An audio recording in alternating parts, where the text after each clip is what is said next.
she had taken me in the morning to a Mahayana Buddhist temple.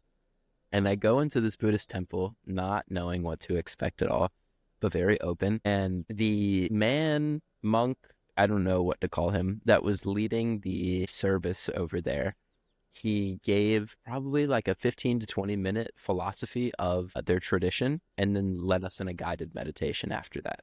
Okay. So the 15 to 20-minute philosophical talk really made sense to my logical brain at the time. I was very Mm. much so always in my head, you could say. Mm. And he was like, yeah, well, we just want world peace. And I was like, okay, that's valid. Like, I can Fair enough, dude. understand that. He was like, that can be really abstract for people. So if world peace is too abstract for you to think about peace for your country. If that's too abstract, think about peace for your state, then your neighborhood, then your household, then just for yourself. All basically saying that at the end of the day, if we want world peace, it starts with peace within ourselves. Simple as that. So I was like, okay, I can get behind that. I like peace. That's fun.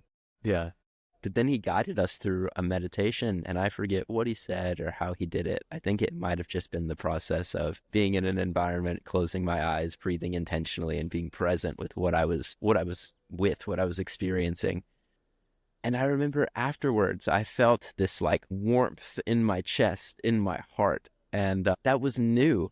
And I was excited to talk. I was like, Mom, this is so cool. He said this, and this makes a lot of sense. And da da da da. My mom had kind of been on like a self-help started her spiritual journey, a couple years before that. So none of these things were necessarily new to her specifically, but that's when everything kind of started to open up for me. Right. Okay. So you're about to go to Hong Kong for a couple of months. You said 5 to 6 months. You fly out to Nevada and meet your mom out there. Your brother's out there. You and your mom do a road trip back. She planned everything, and here you are, a young dude in college, just dropping into a Buddhist temple, and you're like, sure, let's see what's going on. And this monk, let's say, gets up to the front and starts talking about peace, resonates with the logical side of your mind, and then takes you through this meditation. And interestingly, so a couple of things. One is that as we create peace within ourselves, we create peace outside of ourselves as well. I think that that's something that was a big eye-opener for me once I realized that's actually what we have control over, and that's what we focus on. And anyways, once you started to practice this meditation that he was leading you through, you felt that warmth.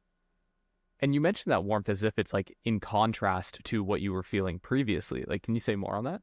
Yeah, and I didn't know that either. So I felt this thing that previously allowed me to realize, or that allowed me to realize that previously I wasn't really feeling anything. It was almost as if I had really felt for the first time in a while, Got it. which is interesting because as I reflect, there were obviously lots of strong feelings and emotions, especially in the relationship that I was in at the time that I had Yeah. had and that I had expressed. But this was something very different. It was deep and it was strong, yet calming and secure, kind of like a big blanket that you put on at night. You just feel cozy under. And I definitely hadn't felt anything like that. Something secure, something stable in a long Yeah. time. That makes sense. And so then you're sharing this with your mom and you're like, yo, this is amazing. And she's like, my sweet Padawan. I Yes. don't know. What did she actually say? How'd she respond? I think she was excited because she had started to see the value in a lot of these concepts, and I don't think she had many people to share that with specifically. Sure. So she was like, yeah, and this and that. And she also came from a place of beginner's mind and learning. So we were sharing perspectives as well. A lot of similar perspectives that she had engaged in were from like Toltec wisdom. So Don Miguel Ruiz, The Four Agreements, The Mastery of Love, those types of books. So after this road trip, actually, as I was preparing to leave for Hong Kong, she gave me those two books, The Four Agreements and The Mastery of Love, Nice. to take to Hong Kong with me.